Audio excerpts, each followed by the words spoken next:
Thanks a lot. I sure appreciate it. I want to thank Grover Norquist for that kind introduction, as well as for his years, really decades, of advocacy and leadership and championing the conservative cause for limited government and lower taxes. We owe him a debt of appreciation. I'm thankful for that kind introduction. Grover Norquist. Now, some of you from this area know that the Washington, D.C. has been experiencing a lot of challenges. And one of those, of course, is the epic snowstorm that blew through town about a week ago.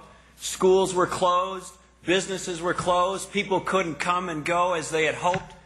Even the United States Congress was closed. And I say, and I know you agree, that any day that Harry Reid and Nancy Pelosi can't get to work is a good day for freedom, it's a good day for liberty, and it's a good day for the American people's wallets.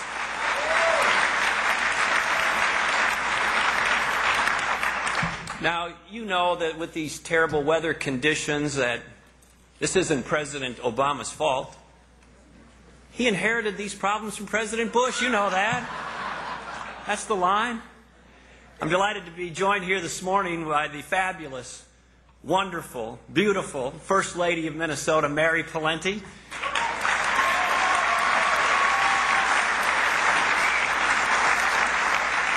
Amongst her life experiences, she was a judge for 12 years, and she's been a dedicated champion for great causes in our state of Minnesota, one of which is the support for families of members of the military. As you know, when members of the military serve, their families serve too. So Mary has pulled alongside and put together these enormous efforts to try to encourage nonprofit organizations and community groups and individuals to support and to love and to extend acts of kindness to the families of the military. She's gotten involved in women's heart health issues and so many other wonderful causes.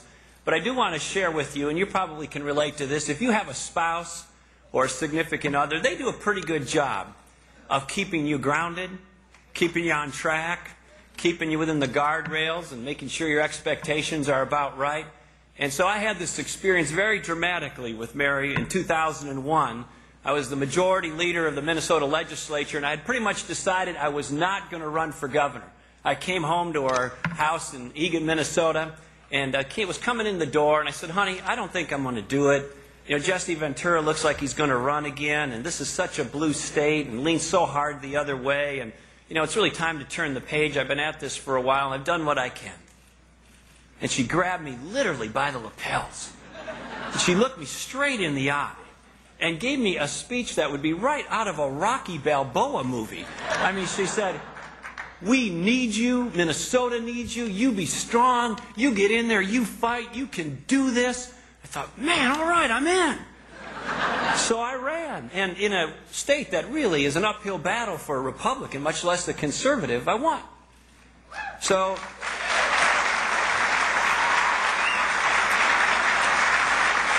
a few months into my governorship, I came home and we had a little tension, a little disagreement about my schedule and missing some commitments for the family, and so there's a little tension in the discussion. I said, but honey, remember, you're the one who told me to do this. You gave me that great, inspiring speech. Don't you remember? And she looked at me and she said, yeah, I never thought you'd win. She said, I just told you that because I wanted you to get it out of your system so we could get on with the rest of our life. Now, when we were here a year ago at CPAC, there were a lot of naysayers, not here in the room, not within CPAC, but on the outside. We had all these pundits and smart alecks saying the sun was setting on the conservative movement. We had people saying we might enter a 30 or 40-year era of liberal government. We had people talking about how the new era of hope and change was sweeping aside our values and principles. Hope and change and teleprompters. Did you see, by the way, the other day, did you see this? President Obama was in a grade school classroom. A grade school classroom speaking to elementary children, and he was using teleprompters. I mean, you've got to be kidding me. That's not a joke. That's a real story. So even in the classroom, but a lot has changed. When we were here last year, I mentioned to you in my speech that notwithstanding those who were trying to visit discouragement upon us, that the spirit of Ronald Reagan was alive and well in this room, that the energy and the values and the principles and the passion of the conservative movement was on the rise and on the march, and it worked. Those of you in this room, conservatives all across this country, did a great job igniting this nation, having your voices heard in Congress, having your voices heard in city halls, having your voices heard in legislatures, up and down Main Street, all across this country. And you know what? The American people liked what they heard. They liked what they heard. And you know why they liked it? They liked it because it was bold. They liked it because it was direct. They liked it because it was telling the truth. And they liked it because it was different than what they've been hearing for so many years, and particularly under the current administration. So I want to thank you for what you've done as a movement, for the leadership and the passion that you've poured into it. The comeback for conservatives in this country was a surprise or unexpected to just about everyone, except us.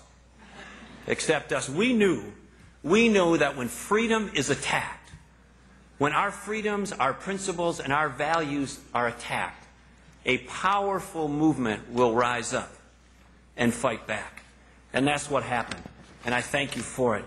Now, at this very hour, or very shortly this morning, a big event is happening in the United States of America.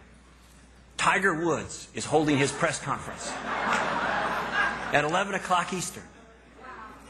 Now, I think we can learn a lot from that situation. Not from Tiger, but from his wife.